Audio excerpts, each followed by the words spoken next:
खबर मधुबनी से, जहां दर्दनाक सड़क हादसे में 3 लोगों की मौत हो गई। घटना फुलपरास खुटौना मेन रोड की है, जहां ट्रक ने बाइक को रौंद दिया। इस हादसे में 3 लोगों की मौके पर ही मौत हो गई। तीनों मृतक खुटौना थाना क्षेत्र के सेक्टियाही गांव के रहने वाले हैं और बारात से घर जाने के दौरान ट्रक ने उन्हें रौंद दिया था।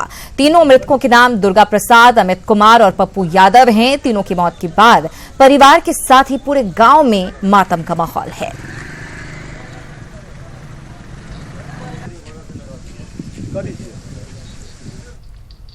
उधर लखीसराय के हलसी थाना क्षेत्र में गांव के ही 2 दबंग युवकों द्वारा मंगलवार देर रात घर में घुसकर नाबालिग छात्रा के साथ सामूहिक दुष्कर्म का मामला सामने आया है। घटना के बाद फरियाद लेकर थाने पहुंची पीड़िता की बात सुने बिना ही हलसी पुलिस ने उसे महिला थाने भेज दिया, जिसकी वजह से कल देर शाम लखीसराय में मामला दर्ज हुआ और पीड़िता को मेडिकल के लिए भेजा गया। पीड़ित का आरोप है कि 2 महीने पहले भी युवक ने दुष्कर्म किया था, लेकिन जान से मारने की धमकी की वजह से उन्होंने शिकायत दर्ज नहीं करवाई थी। पीड़िता के मुताबिक आरोपी गांव के ही लालू कुमार यादव और प्रमोद कुमार पंडित हैं।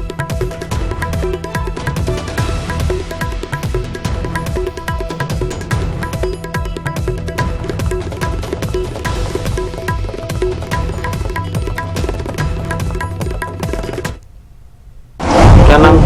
एगो का प्रमोद पंडित है, एगो का लालू कुमार यादव। कितने बजे का घटना हुआ? 8:30 बजे। घर में कोई लोग नहीं? नहीं। तो पहले भी कभी तुम्हारे साथ? हाँ। पहले भी किया था?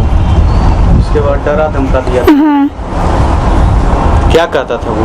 बोलता था कि तुम्हारा भाई इधर मतलब खेत तरफ जाएगा ना तो गोली मार देंगे। पुलिस को हम लोग थाना गए थे, हालसी थाना, तो हमको केस को नहीं लिया। अभी कहाँ पहुँचे? अभी हम महिला थाना पहुँचे हुए हैं। तो यहाँ आवेदन दिया? हाँ, हम आवेदन दिए हैं। और खबर बेगूसराय से, जहां बीती रात एक ही गांव में 2 नाबालिग छात्राओं के शव मिलने से पूरे गांव में सनसनी फैल गई। घटना छौड़ाही थाना क्षेत्र के नारायण पीपर सोनापुर गांव की है। मिली जानकारी के मुताबिक दोनों छात्रा अचानक घर से गायब हुई और फिर थोड़ी देर बाद उन दोनों के शव एक ही दुपट्टे में आम के पेड़ से झूलते हुए मिले। फिलहाल पुलिस हत्या और आत्महत्या दोनों बिंदुओं पर जांच कर रही है। आशंका जताई जा रही है कि किसी ने छात्राओं का अपहरण कर उन्हें आम के पेड़ से लटका दिया। सोची कि भाई हम जो जाए कुछ आम गिरा होगा, तो आम ढूंढने के बहाने गए तो देखते कि झूल रहा। जब झूल रहे तो हम लोग हल्ला किया तो लोग जुटे थे, 1 नहीं 2 था, तो उसको उतार करके काट करके हम लोग नीचे रखे। लेकिन ऐसा किसी पर हमको ये नहीं है और ऐसा लगता है कि आत्महत्या है। जहाँ तक हमको पीड़िता की माँ जो बयान दिया आत्महत्या कर, लेकिन पीड़िता की माँ का ये बयान है। हम लोग गए तो इस तरह की घटना हुआ। उधर नवादा में पुलिस ने एक गाड़ी जांच के दौरान लग्जरी कार से बड़ी मात्रा में शराब जब्त की है। गोविंदपुर पुलिस ने गुप्त सूचना पर यह कार्रवाई की। झारखंड के रास्ते लाई जा रही शराब को पुलिस ने बक्सूती बाजार के पास पकड़ा, जिसमें से 550 पीस देसी शराब की पाउच और 10 बोतल विदेशी शराब के साथ एक कारोबारी को गिरफ्तार किया गया, जो बिहार शरीफ का रहने वाला है। हालांकि इस दौरान कार का ड्राइवर फरार हो गया। जब्त कार पर बीजेपी का सिंबल लगा है, जिसे मध्य प्रदेश में एक बीजेपी नेता से खरीदा गया था। पुलिस ने कारोबारी को पूछताछ के बाद जेल भेज दिया है। कार जो है हम लोग पकड़े हैं, उस कार में अवैध शराब लगा हुआ था और अवैध शराब में 550 पीस 200 ml का 110 लीटर देसी शराब और 750 ml का 12 पीस रॉयल एस्टेट का अंग्रेजी शराब बरामद हुआ है। कार एमपी नंबर है, जो है एमपी से खरीद करके जो चालक है उसी के कोई रिलेशन में लाए थे और वो एमपी में ही बीजेपी से जुड़े हुए नेता का कोई गाड़ी था, वो सेकंड हैंड खरीद के यहाँ लाए थे, जो यहाँ चला रहे थे। और मुजफ्फरपुर में एक बारात में हर्ष फायरिंग के दौरान एक बच्चे की गोली लगने से मौत के बाद जमकर बवाल हुआ। सरैया के अभी छपरा की यह घटना है, जहां गांव में आई बारात में डांस कर रहे एक बच्चे की गोली लगने से मौत हो गई। मृतक की पहचान नवीन मांझी के तौर पर हुई है। बच्चे की मौत के बाद गांव वाले उग्र हो गए और दुल्हन के घर पर हमला बोल दिया। इस दौरान मृतक के परिजनों ने जमकर बवाल काटा और 9 गाड़ियों में आग लगा दी। वहीं 3 झोपड़ियों को भी आग के हवाले कर दिया। घटना की जानकारी मिलने के बाद मौके पर पहुंची पुलिस ने हालात पर काबू पाया। फिलहाल गांव में तनाव का माहौल बना हुआ है।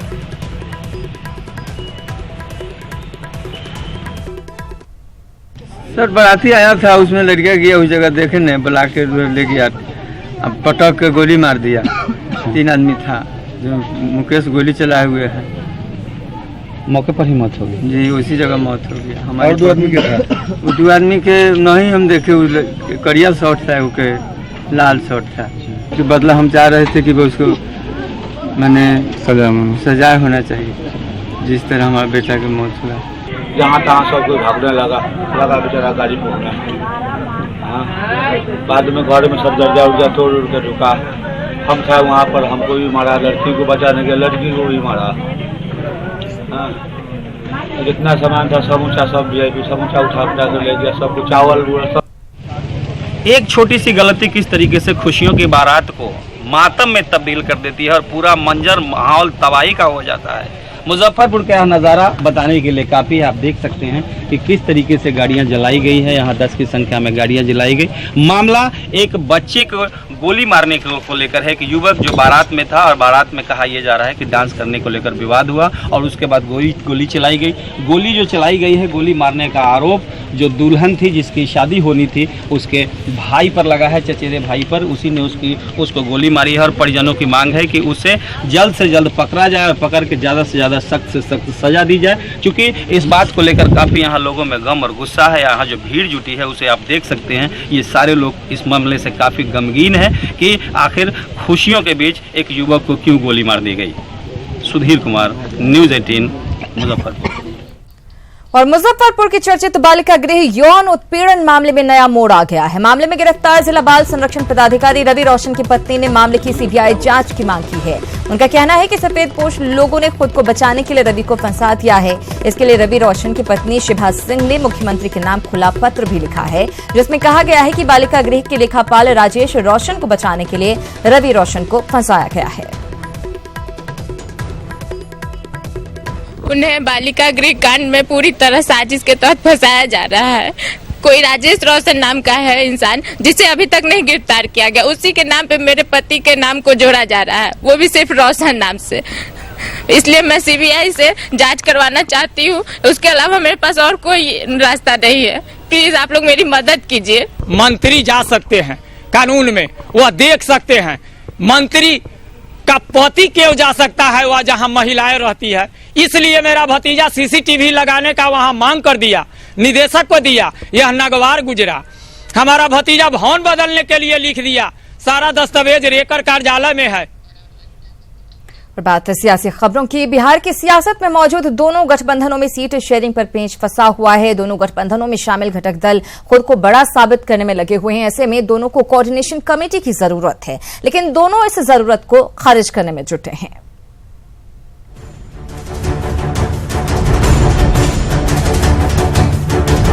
बिहार में NDA गठबंधन सत्ता का स्वाद चख रहा है, तो महागठबंधन भी सत्ता की मलाई खाने के लिए बेताब है। सत्ता सुख के लिए सियासी दलों ने गठबंधन तो बना लिया, लेकिन कोऑर्डिनेशन में कमी के चलते गठबंधन के घटक दल अक्सर ऐसी बयानबाजी करते हैं जो उनके गठबंधन के लिए ही मुश्किल खड़ी कर देती है। हाल ही में RLSP ने उपेंद्र कुशवाहा को बतौर CM कैंडिडेट पेश करने की बात कहकर NDA को मुश्किल में डाल दिया, तो सीट शेयरिंग पर JD और BJP के बीच भी बयानबाजी से सियासी समीकरण बिगड़ने की नौबत आ गई। इसके बावजूद NDA के नेता एकजुट होने का दावा कर रहे हैं। NDA का कन्वीनर मैं था और समन्वय पहले भी था और आज भी समन्वय, कहीं कोई डिफरेंसेज नहीं है। हम मिलके काम कर रहे हैं, मिलकर विकास का काम कर रहे हैं, मिलके चुनाव लड़ेंगे और चुनाव जीतेंगे। राज्य मंत्री परिषद में भाजपा के कोटे के मंत्रियों और जनता दल यूनाइटेड के कोटे के जो मंत्री हैं, किसी भी स्थिति में उनके बयानों में कोई विरोधाभास आपको नहीं दिखा होगा। जब बैठक होगी तो ये प्रस्ताव निश्चित रूप से जाएगा और कोऑर्डिनेशन कमेटी बनेगी, और हर बार कोऑर्डिनेशन कमेटी बनती ही है, चुनाव के पहले कोऑर्डिनेशन कमेटी होती है और इस बार भी बनेगा। NDA की तरह ही महागठबंधन में भी सीट शेयरिंग पर अभी से ही घमासान शुरू हो गया है। हाल ही में NDA छोड़ महागठबंधन में शामिल हुए पूर्व मुख्यमंत्री जीतन राम मांझी ने लोकसभा और विधानसभा चुनाव में सीट के बंटवारे के लिए दबाव बनाना शुरू कर दिया है। मांझी ने तो कोऑर्डिनेशन कमेटी बनाने तक की मांग कर दी, लेकिन RJD मांझी की इस मांग को खारिज करते हुए कह रही है कि सिर्फ कांग्रेस को ही उसकी सियासी रणनीति मंजूर नहीं है, वरना अगुवाई करने के लिए तो हम हैं ही। महागठबंधन का एक कोऑर्डिनेशन कमेटी बने और कोऑर्डिनेशन कमेटी बन जाए, तब सभी लोग बैठ करके तय करेंगे कि हम कितना चुनाव सीट पर लड़ सकते हैं। कोऑर्डिनेशन कमेटी का उतना प्रॉब्लम नहीं है। प्रॉब्लम जो है, जो हमने आपको कहा कि राष्ट्रीय जनता दल की जो राजनीति है वही प्रॉब्लम है। बहुत सारे लोग हैं कांग्रेस पार्टी में जिनको वो राजनीति जो है उनके गले के नीचे नहीं उतरती है। अभी तो सिर्फ आगाज है। ज्यों ज्यों 2019 का लोकसभा चुनाव करीब आता जाएगा, त्यों त्यों गठबंधन के घटक दल अपना रंग दिखाने लगेंगे। तब दोनों गठबंधनों को पता चलेगा कि कोऑर्डिनेशन कमेटी की कितनी जरूरी है। न्यूज 18 के लिए पटना से नीलकमल की रिपोर्ट। और सर्जिकल स्ट्राइक पर केंद्रीय मंत्री रविशंकर प्रसाद प्रेस कॉन्फ्रेंस कर रहे हैं। चलिए आपको भी लिए चलते हैं। के मनोबल को तोड़ना ही कांग्रेस पार्टी का एकमात्र उद्देश्य बचा है। कहीं न कहीं तो हम लोग सियासत के से ऊपर उठे। ये बात मैं पूरी जिम्मेदारी से कह रहा हूं कि भारत की परंपरा रही है। कारगिल की विजय हुई थी अटल बिहारी वाजपेयी की सरकार में, वहां भी कुछ कांग्रेस पार्टी के नेताओं ने उस पर सवाल खड़ा किया था। जो पुराने पत्रकार बैठे हैं उनको याद होगा, उस समय की कटिंग, उस समय की टीवी के फुटेज निकालिए। बस एक बार औपचारिकता हम सेना की सराहना करते हैं और उसके बाद सब कुछ कहना, वही आज चल रहा है। यह पूरे फुटेज में साफ दिखाया जा रहा है कि भारत की सेना अंदर जाती है, किसी को एक खरोच भी नहीं लगती और कार्रवाई करके चली आती है। और इसको भारत के प्रधानमंत्री जी ने स्वयं कहा लंदन में, जब सेना आई हमारे पास कि इसको हम मीडिया में बताना चाहते हैं, तो हमने कहा पहले पाकिस्तान को बताओ, उनको खबर करो। और आपको मालूम है 1 घंटे तक वो लाइन पर नहीं आए। बाद में बताया गया हमने स्ट्राइक किया है, आपकी लाशें पड़ी हैं, आप चाहें तो हटा लीजिए। लेकिन हमसे कांग्रेस के लोग पूछ रहे हैं कि हम इसका राजनीतिकरण कर रहे हैं। सर्जिकल स्ट्राइक 16 में हुई थी। पिछले साल उत्तर प्रदेश का चुनाव था, क्या इसे पब्लिक किया गया? गुजरात के चुनाव थे, कर्नाटक के चुनाव थे, हिमाचल और उत्तराखंड के चुनाव थे। और उत्तर प्रदेश, हिमाचल प्रदेश, उत्तराखंड और कर्नाटका में बड़ी संख्या में अवकाश प्राप्त सेना के लोग भी रहते हैं, आपको मालूम है। क्या उस समय हमने किया? आज तो कोई चुनाव नहीं है। और ये कहां से आया, इस पर आज चर्चा करने की आवश्यकता नहीं है। ऑथेंटिक है कि नहीं, उस समय के सेना के पदाधिकारियों ने कल कंफर्म किया। तो आज इस पर सवाल उठाकर कांग्रेस पार्टी क्या कहना चाह रही है? हमारा स्पष्ट आरोप है, कांग्रेस पार्टी पाकिस्तान के आतंकवादियों के हौसले को मजबूत कर रही है।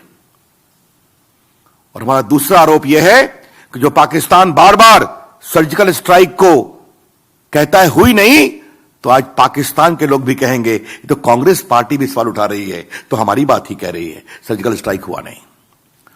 It is our charge with great sense of responsibility that today's stand of the Congress party is going to gladden the heart of the terrorists and their patron across the border in Pakistan.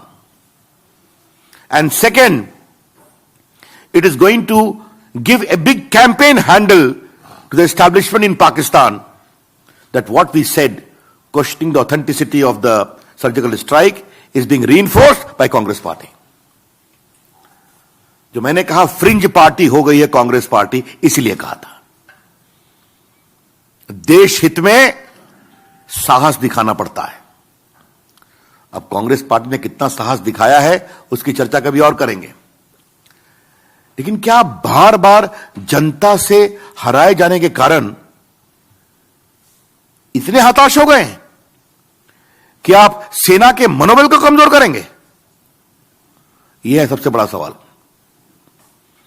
Today the BJP would like to ask this question to Congress party and would urge that the people of India ask Congress party that have you become so desperate after repeated reverses that you will question the morale, the courage and commitment of the armed forces? ऐसा तो आज तक नहीं हुआ था। अब सवाल पूछा गया है कि आपने सेना के एलोकेशंस को कम कर दिया है। अब इसके बारे में भी बहुत चर्चा हुई है। आपको मालूम है कि एक बार निर्मला सीतारामन जी ने बहुत विस्तार से इसकी चर्चा की थी और वो विस्तार से चीजें आई भी थी। जहां तक मैं समझता हूं, one of the highest allocation पिछले साल का बजट देखिए तो 2,90,000 करोड़ का एलोकेशन था आर्म फोर्सेस के प्रति, 2.95 करोड़। Thank you doctor.